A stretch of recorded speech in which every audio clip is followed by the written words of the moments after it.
The symptoms are quite familiar, and very likely you'll come up with a correct diagnosis. Yes, it looks like a cold, a common cold. Runny nose, headache, achiness, very often a slight fever. Those are some of the symptoms of the common cold. Well, how do we get into that unhappy state? Do we have colds simply because of cold? Because of ice, snow, and low temperature? No. Funny thing about colds, where it is coldest, the inhabitants hardly ever get colds. Explorers tell us that Eskimos are cold-free, unless they come in contact with visitors from outside their frozen world. Then, if it is not just cold weather, what is it that causes so many of us to catch cold? Scientists think that most colds are caused by extremely small microorganisms called viruses. Viruses, and there are many different kinds of them, can be scattered with each particle of saliva and mucus when one sneezes or coughs, for instance. But do not think for a moment that cold-producing viruses are spread only by sneezing and coughing.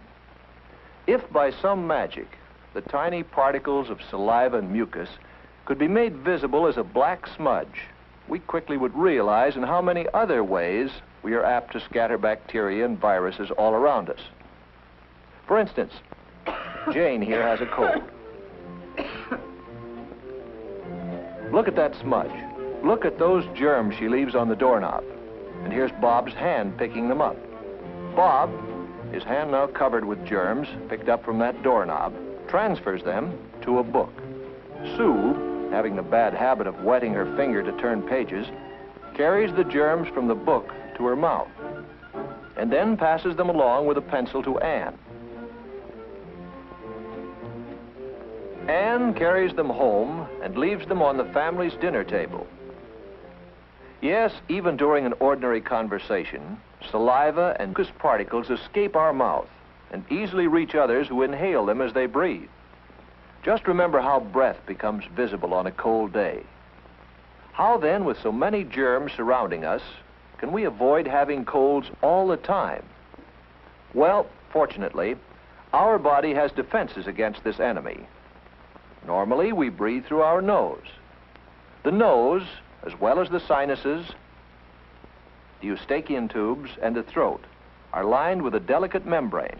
If, under a microscope, you look at the lining of the nose, we call it the nasal membrane, you can see that it is covered with tiny moving threads. These are called cilia. They move back and forth like stalks of grain when a wind blows over a field.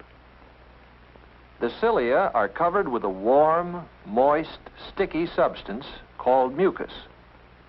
The nose usually secretes about a quart of this liquid every 24 hours.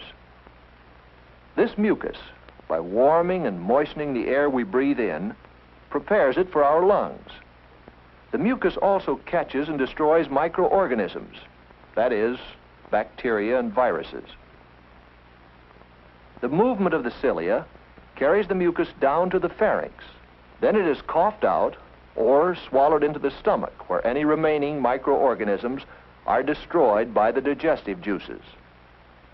If these defenses are weakened, the cold virus will gain a foothold and cause the inflammations which so often are associated with the common cold. The common cold is not a serious sickness, but still, medical science as yet has not found a cure for it. Ah, yes, there are remedies galore, all sorts of medications, which soothe pain and headaches and so bring some relief. However, they do not cure colds. And no matter how convincingly they may be advertised, do not use them without having checked with your doctor. But there is a sound prescription. If you have a cold, don't stay in school, because if you do, you may send others home with your cold.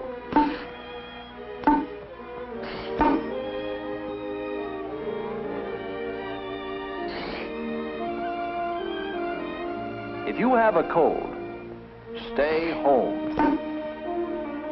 Stay in bed. This is the prescription which common sense and medical science recommend. Medicines, but only those your doctor prescribes. No others. Warmth, rest, which you can get best when you stay in bed. And while you're there, you might as well make the best of it.